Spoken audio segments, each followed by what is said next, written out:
الحمدللہ رب العالمین والصلاة والسلام علی سید الانبیاء والمرسلین وعلی آلہ واصحابہ اجمعین الی یوم الدین۔ الحمدللہ آج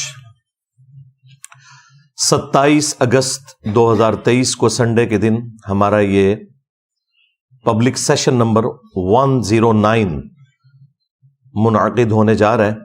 آپ کے سوالات ریئل ٹائم یہ پرچیوں کی شکل میں میرے پاس آ چکے ہیں، انشاءاللہ انہیں میں بعد میں ڈسکس کروں گا۔ پہلے ایک کرنٹ ایشو جو آج کل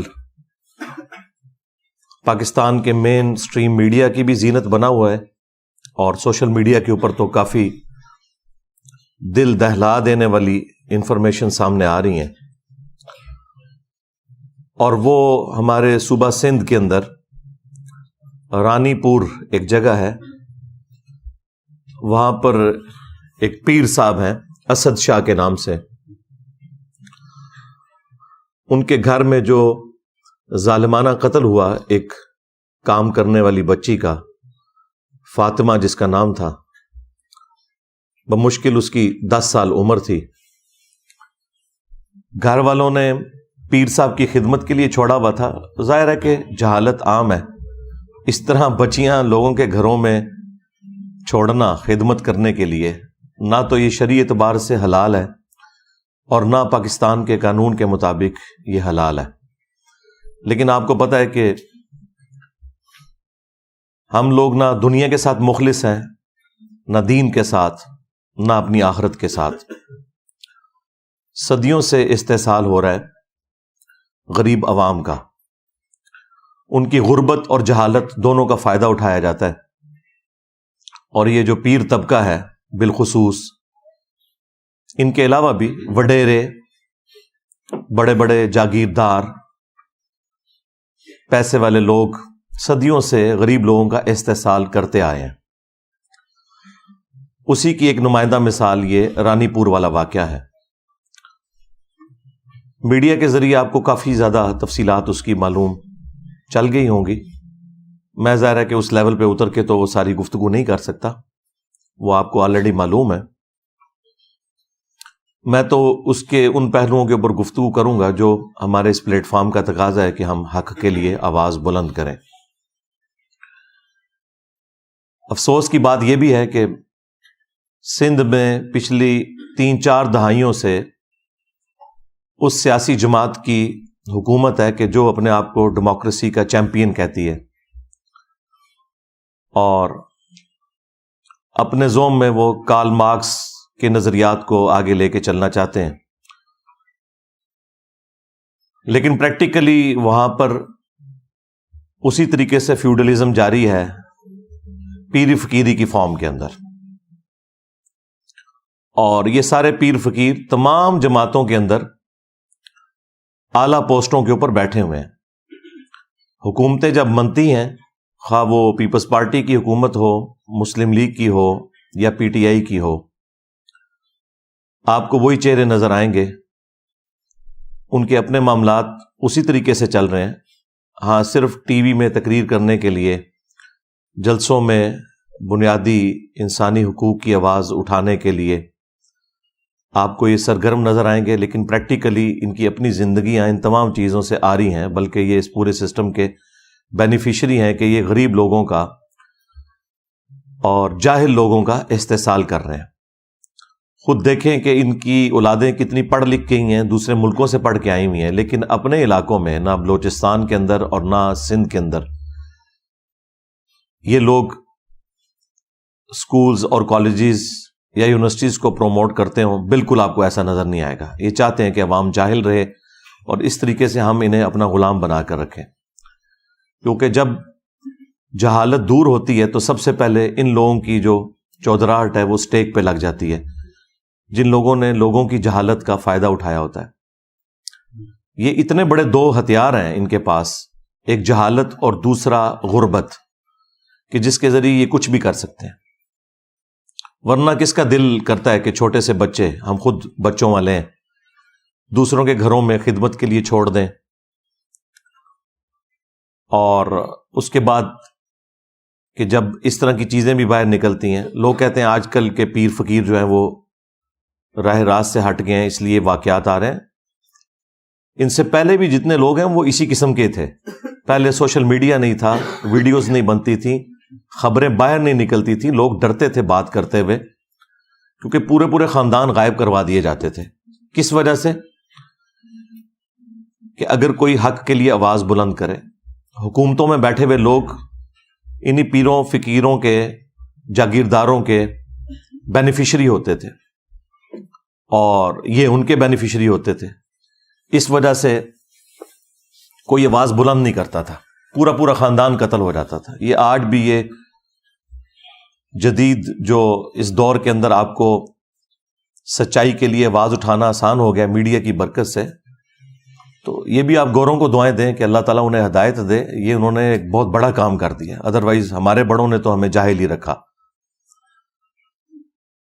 اب اس طرح کی صورتحال کے اندر سب سے پہلے تو میں ایجوکیٹ کروں گا مسلم عوام کو کہ آپ کب تک اپنے مذہبی پیشواؤں کے ہاتھوں، جاگیرداروں کے ہاتھوں، پولیٹیشنز کے ہاتھوں اس طرح یرغمال بن کے رہیں گے. یہ کون سا اسلام ہے کہ آپ چھوٹے چھوٹے بچے اور بچیاں ان سو کالڈ پیروں کے اور بزرگوں کے حوالے کرتے ہیں، اور اس حمام کے اندر سارے ہی ننگے ہیں. 2 ہفتے پہلے ہم ایک جج کو ڈسکس کر رہے تھے، اس کے گھر میں ایک ملازمہ تھی، اس کی کتنی پٹائی کی جاتی تھی. جس طرح یہ اسد شاہ جو پیر ہے، اس کے گھر میں بھی اس کی بیوی اس کی پٹائی بھی کرتی تھی. وہی سیم صورتحال، اس کے جسم میں بھی کیڑے پڑ گئے، ہڈی ٹوٹی ہوئی تھی جب اس کی لاش کو غسل دے رہے تھے. لیکن وہ غریب طبقہ تھا، خاموش ہو گیا اور انہیں دبا کر ان لوگوں نے یہ بیان دینے پر مجبور کیا کہ یہ بیماری کی وجہ سے مری ہے. اور وہاں کے ڈاکٹرز بھی ساتھ ملے ہوئے ہیں، پولیس بھی ساتھ ملی ہوئی تھی. یہ تو جب سوشل میڈیا کے اوپر اس طریقے سے آواز بلند کی گئی لوگوں نے، تو پھر جو سینئر پولیس کے آفیسرز ہیں وہ میدان عمل میں اترے ہیں، انہوں نے ایک دلیری دکھائی ہے اور اس پورے معاملے کو لیا ہے. اب تو آپ کو پتہ ہے کہ پوسٹ مارٹم بھی ہو چکا ہوا ہے اس بچی کا، اور وہ سب کچھ ثابت ہو گیا ہے. اس کا جسمانی استحصال بھی ہوا ہے اور جنسی استحصال بھی ہوا ہے. ایک چیز میڈیکل رپورٹ کے اندر آ چکی ہے. 10 سال کی بچی، اور دیکھیں اس کی زندگی کے آخری لمحات کیمرے میں بھی کیپچر ہیں جس میں وہ تڑپتے ہوئے جان دے رہی ہے. پہلے اس کی ورڈک آئی تھی کہ ہم تو بڑے نیک لوگ ہیں، ہم تو اپنے ملازمین کو بھی اپنے ساتھ اپنے کمرے میں سلاتے ہیں کیونکہ گرمی ہوتی ہے، اور کیمرے ہم نے اسی لیے لگائے ہوئے ہیں کہ تاکہ یہ ملازمین چوری نہ کریں. اور بقول پیر کے کہ وہ ویڈیو ہم نے خود عام کی تھی یہ بتانے کے لیے کہ یہ اپنی نیچرل ڈیتھ مری ہے، یہ بیمار تھی. اور میڈیکل رپورٹ بھی جعلی بنوا لی انہوں نے. وہ تو جب اس کی لاش کا پوسٹ مارٹم ہوا ہے تو سارے معاملات کھل گئے کہ سب کے سب لوگ ملے ہوئے تھے، چاہے پولیس ہو، خواہ ڈاکٹرز ہوں، اور خواہ ان کے اپنے مریدین ہوں. حتیٰ کہ وہ جو کچے کے علاقے کے ڈاکو ہیں وہ اب ویڈیوز بنا کے یہ کہہ رہے ہیں کہ ہمارے پیر صاحب کے بارے میں جس نے بھی کوئی گفتگو کی ہم اسے نہیں چھوڑیں گے. یعنی ڈاکو بھی ان کی سپورٹ میں نکل آئے. یہ ان کی فضیلت کے لیے کافی ہے یہ بات. وہ صحافیوں کو، پولیس کو، میڈیا کے لوگوں کو دھمکیاں لگا رہے ہیں. تو یہ سارے ایک دوسرے کے بینیفیشری ہیں کیونکہ یہی وڈیرے اور پیر انہیں پالتے ہیں ڈاکوؤں کو، اور ان کے ذریعے عوام کے اوپر اپنی دھاک بٹھا کے رکھتے ہیں اور وہ ان کے لیے کام کرتے ہیں. بہرحال اس وقت میڈیا کے اندر جتنی اس کی آواز بلند ہوئی ہے اور جس طریقے سے ٹیک اپ کیا ہے ہماری پولیس نے اور باقی اداروں نے، تو مجھے لگ رہا ہے کہ انشاءاللہ یہ منطقی انجام تک معاملہ پہنچے گا. اور وہ تو جیل کے اندر ہے، اس کی بیوی غائب ہے، پری ریسٹ بیل لی ہوئی ہے، لیکن ظاہر ہے کہ وہ بیل تو خارج ہو جائے گی، وہ زیادہ عرصہ نہیں بیل رہتی. جس طرح وہ جج کی وائف کی بھی فارغ ہو گئی تھی اور وہ بھی اندر ہے، جج کو بھی اس کو نوکری سے فارغ کر رہے ہیں. اس کے ساتھ بھی اب اس طرح کا معاملہ انشاءاللہ مستقبل میں ہوگا. شواہد کی بنیاد کے اوپر لگ رہا ہے کہ یہ اب بچنے والا نہیں انشاءاللہ تعالی. تو میں عوام الناس سے ریکویسٹ کر رہا تھا کہ آپ لوگ بھی ان کے ہاتھوں یرغمال نہ بنیں. خدا کے لیے اپنے دین کی حفاظت کریں، اپنی آخرت کی حفاظت کریں، اپنی اولاد کی حفاظت کریں. یہ مذہبی پیشوا اور جو امیر لوگ ہیں ہمیشہ سے استحصال کرتے ہیں. ہم تو یہ آج باتیں کر رہے ہیں، آج سے 700 سال پہلے حافظ ابن کثیر جنہوں نے تفسیر ابن کثیر لکھی 774 ہجری میں وہ فوت ہوئے ہیں اور آج چل رہی ہے 1445 ہجری، تو آلموسٹ 700 سال پہلے انہوں نے قرآن کی تفسیر بھی لکھی. تفسیر ابن کثیر کے نام سے پوری دنیا میں اہل سنت کے ہاں ایک مین تفسیر مانی جاتی ہے، اگرچہ اس میں کچھ کمزوریاں بھی ہیں لیکن اوورال ایک بہت اچھی تفسیر ہے. اور پیرلل میں انہوں نے تاریخ ابن کثیر بھی لکھی. عربی میں اس کا نام البدایہ والنہایہ ہے لیکن اردو میں تاریخ ابن کثیر کے نام سے مشہور ہے. اس میں انہوں نے اپنے زمانے کے لوگوں کے بارے میں لکھا ہے اور کیٹاگوریکل انہوں نے مینشن کیا ہے کہ جتنے حکمران ہیں، بادشاہ، حکومتی عہدے داران، علماء، فقہا، بزرگان دین کی انہوں نے فضائل لکھے ہوئے ہیں. اس میں میری ویڈیو سے متاثر نہیں ہوئے تھے ابن کثیر. انہوں نے ان ساروں کے نام لکھ کے کہا کہ یہ سب کے سب لوگ یہ بچوں کے ساتھ منہ کالا کرنے کے مرض کے اندر مبتلا ہیں سوائے جن کو اللہ بچا لے. اچھا، اور یہاں ترجمہ کرنے والوں نے نا بڑا گول مول کر کے ترجمہ کیا ہے اس کو تو انہوں نے کہا کہ جی دنیا میں ایسے لوگ موجود ہیں جو یہ کرتے ہیں دنیا میں. اچھا اس کے بعد جو انہوں نے لکھا وہ جملے انہوں نے عربی میں تو لکھے ہوئے تھے، اردو میں سے ترجمے میں سے ہی نکال دیے. حافظ ابن کثیر نے لکھا کہ ماں باپ کی یہ ذمہ داری ہے کہ وہ اپنے بچوں کی پہنچ سے ان بزرگان دین کو دور رکھیں. یہ لکھا ہوا تھا انہوں نے، یہ انہوں نے نکال دیا کیونکہ پورا مدرسہ سسٹم اس کے اوپر چل رہا تھا. تو یہ صرف پیر فقیر یا علماء کا مسئلہ نہیں، سب کا ہی مسئلہ ہے. لیکن ٹارگٹ دیندار طبقہ اس لیے زیادہ ہوتا ہے کہ وہ کسٹوڈین ہے، وہ کہتے ہیں ہم ٹھیکیدار ہیں دین کے. تو بھائی چوپڑیاں نالے دو اس طرح نہیں ہو سکتا. دونوں جہانی مٹھے باہو، آپ کہیں جی میں دونوں چیزیں پیرلل میں ساتھ لے کے چلوں، اس طرح نہیں ہوگا. اگر آپ دنیا میں عزت کلیم کر رہے ہیں قرآن و سنت اور دین کے نام کے اوپر، تو اب جب آپ ایکسپوز ہوں گے تو آپ کے ساتھ ذلت والا معاملہ بھی دوہرا ہوگا کیونکہ آپ نے عزت اس کی بنیاد پہ کمائی ہوئی تھی. اب یہ تو عوام کے لیے میرا ایک میسج تھا، بلکہ ہماری تو پوری کی پوری دعوت عوام کو ایجوکیٹ کرنے کی ہے. رہ گئے یہ پیر فقیر طبقہ یا علماء کا طبقہ، ان کے لیے بس میں اتنا ہی کہوں گا، ان میں جو اچھے لوگ ہیں ان کو چاہیے کہ فرنٹ سے لیڈ کریں، اور جو ان کے اندر یہ کالی بھیڑیں گھسی ہوئی ہیں، بلکہ یہ کالی بھیڑوں میں جو 2-3 سفید ہیں وہ ان کالی بھیڑوں کو ایکسپوز کریں. یہ ساری کالی ہیں الا ماشاء اللہ. لیکن اکا دکا لوگوں کے سوا آپ کو کسی کا بیان نظر نہیں آئے گا. بڑے لوگوں میں سے تو کسی کا بیان نہیں ہے، کسی پیر کا، کسی بڑے مفتی کا کوئی بیان آپ کو نظر نہیں آئے گا جو ان کے ہیڈز ہیں کہ وہ اس طرح کے واقعات کو کنڈیم کریں. خصوصاً اب جب واقعہ آیا تو سامنے ان کا بیان آنا چاہیے. ویسے تو یہ چھوٹی چھوٹی بات کے اوپر جو ہے وہ سڑکوں کے اوپر نکل آتے ہیں، روڈز بلاک کر دیتے ہیں، احتجاج کرتے ہیں، دھرنے دیتے ہیں. اب یہ کہاں مر گئے ہیں؟ نہیں نظر آ رہے، کیونکہ اگر وہ سامنے نکلیں گے تو وہ بتائیں گے بھائی آپ لوگ بھی تو یہی کچھ کر رہے ہو. ایک دوسرے کے یہ سمجھ لیں جنہوں کہنا ہے پنجابی کاڑے نے، ایک دوسرے کی اصلیت ان کے اوپر ایکسپوز ہوئی ہے. سیدھی سی بات ہے، ہمیں تو یہی لگ رہا ہے. کدھر یہ بڑے سامنے آئے نا، یہ جو کہتے ہیں جی نہیں وہ اصلی پیر بھی ہوتے ہیں، جی جعلی پیر بھی ہوتے ہیں، ڈبا پیر بھی ہوتے ہیں. چلو جی جڑے اصلی نے سامنے آؤ، نہیں آ رہے. یہی کچھ ہی ہے سب کچھ الا ماشاء اللہ. تو ان کے لیے تو یہ میسج ہے. باقی جو ان میں کالی بھیڑیں ہیں جو زیادہ تر ہیں، انشاءاللہ اللہ تعالیٰ انہیں عذاب دے گا. ان کے لیے تو ہماری دعا ہے کہ اللہ تعالیٰ انہیں ہدایت دے. اگر ہدایت نہیں ہے تو تباہ و برباد کرے، اس دنیا کو پاک کرے ان لوگوں سے. اس کے بعد جو ہماری حکومت میں بیٹھے ہوئے لوگ ہیں، چاہے وہ پولیٹیشنز ہوں، ریاستی اداروں کے لوگ ہوں، ان سے بھی میں کہوں گا کہ آپ لوگ اس طرح کے معاملات کے اوپر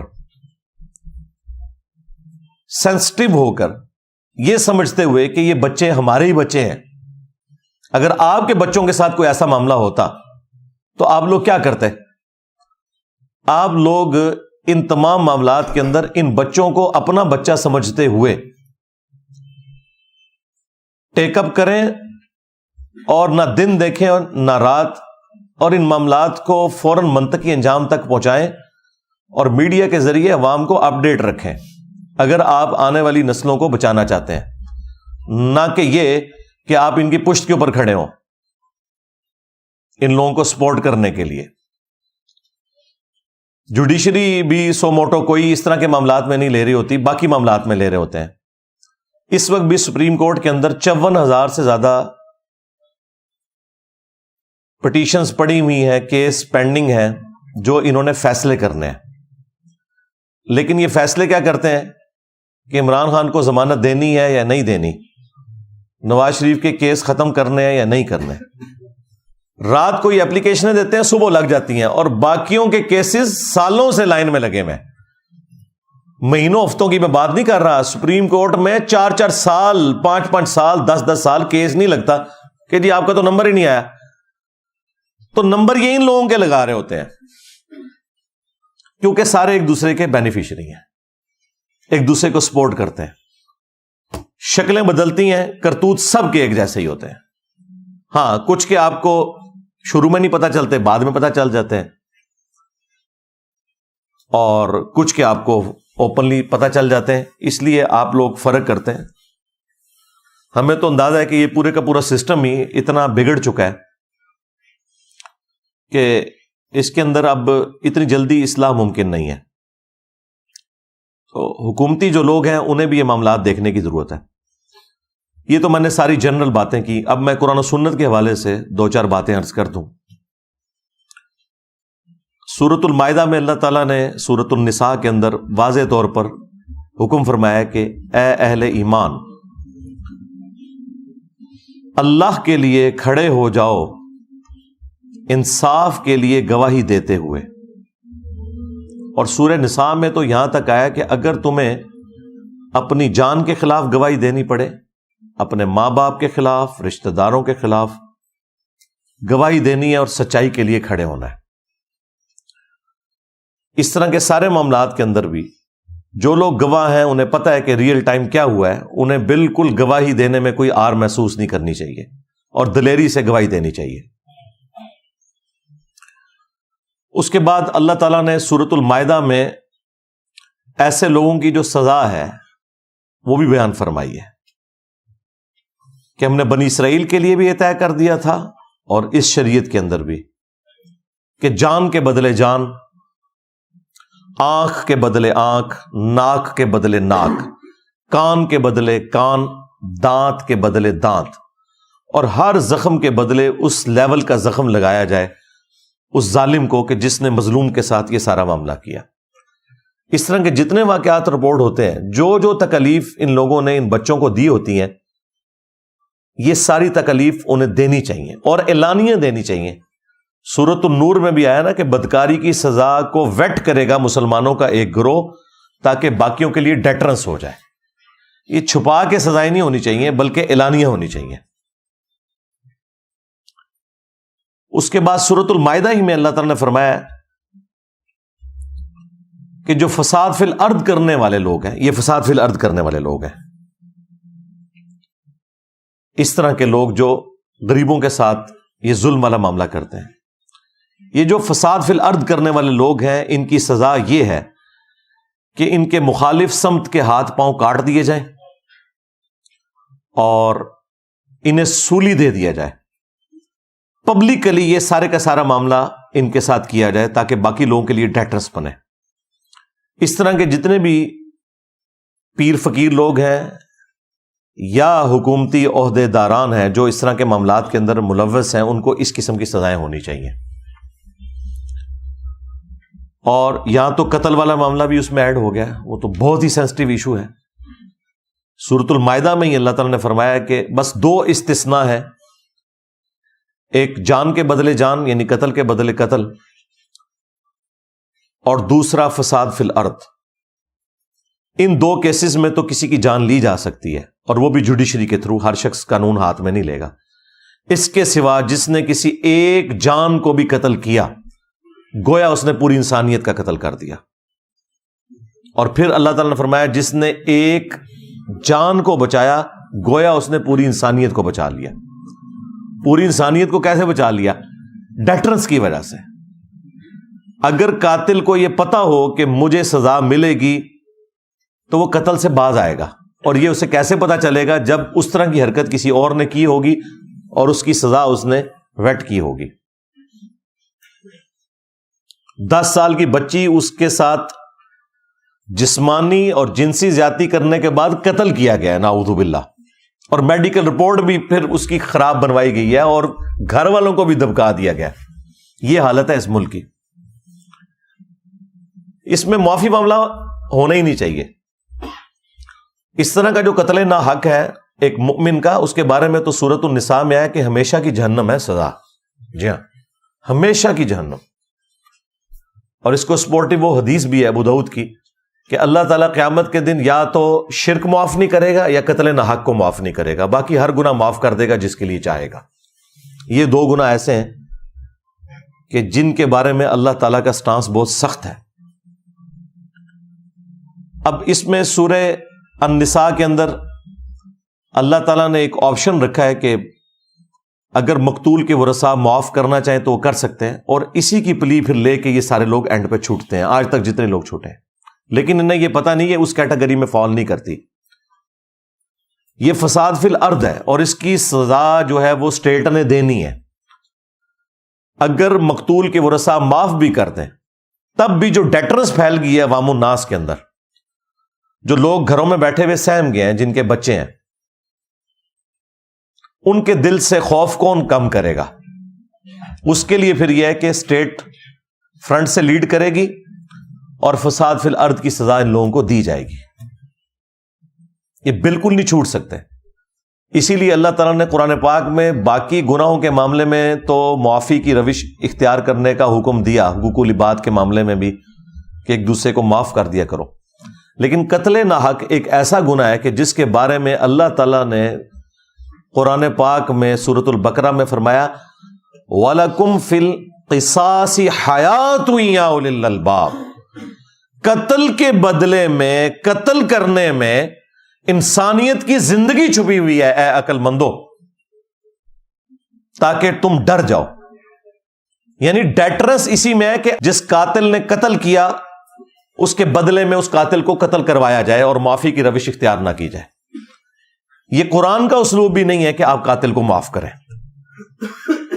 حتیٰ کہ بخاری اور مسلم دونوں میں حدیث موجود ہے کہ قیامت کے دن سب سے پہلے قتل کے مقدمے کا فیصلہ ہوگا. سب سے پہلے قتل کے مقدمے کا. جی ہاں, ایک حدیث ابو داؤد کے اندر ہے کہ سب سے پہلے نماز کے بارے میں سوال ہوگا, لیکن وہ ہے حقوق اللہ کا معاملہ, کیونکہ سنن نسائی کے اندر ایک حدیث ہے کہ حقوق اللہ میں سب سے پہلے نماز کے بارے میں فیصلہ ہوگا اور حقوق العباد میں قتل کے مقدمے کے بارے میں سب سے پہلے فیصلہ ہوگا. اور وہ فیصلہ کس لیول کا ہے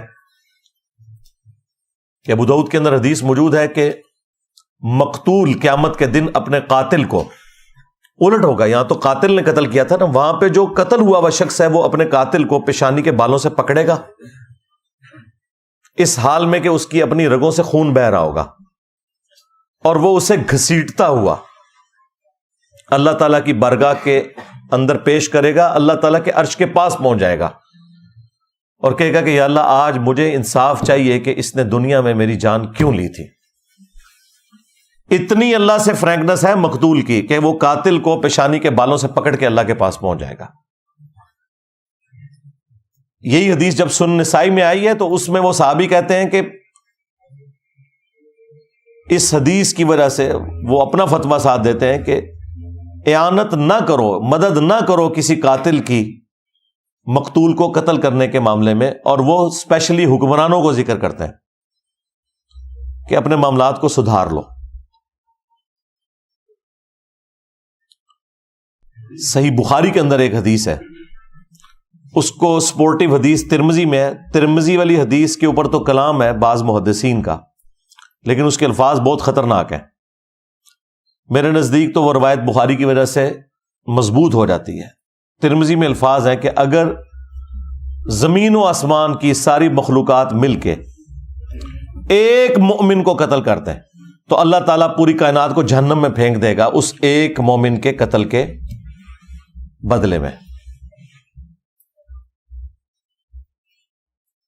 جامعہ ترمذی میں جو یہ حدیث ہے اس کو سپورٹو جو بخاری کی حدیث ہے اس میں الفاظ ہیں کہ سیدنا عمر کے دور میں جب ایک قتل کا مقدمہ آیا تو سیدنا عمر نے کہا کہ اگر یہ پورا گاؤں بھی اس ایک بندے کو قتل کرنے میں شریک ہوتا تو میں سب کو قتل کروا دیتا.